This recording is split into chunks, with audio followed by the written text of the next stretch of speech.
হাজার বছর ধরে আমি পথ হাঁটিতেছি পৃথিবীর পথে।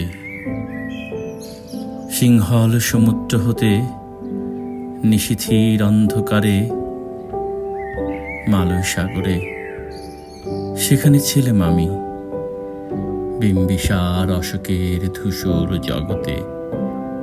আরো দূর অন্ধকারে বিদর্ভ নগরীর আমি ক্লান্ত প্রাণ এক।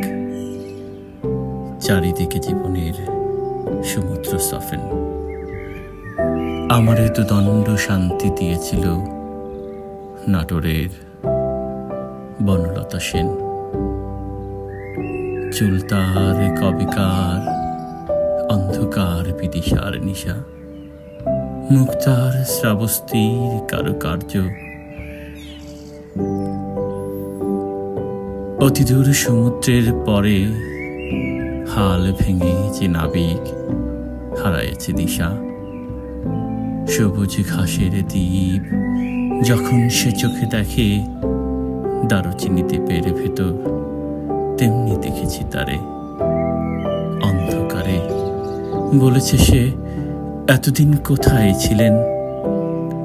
পাখির নীড়ের মতো চোখ তুলে নাটোরের বনলতা সেন।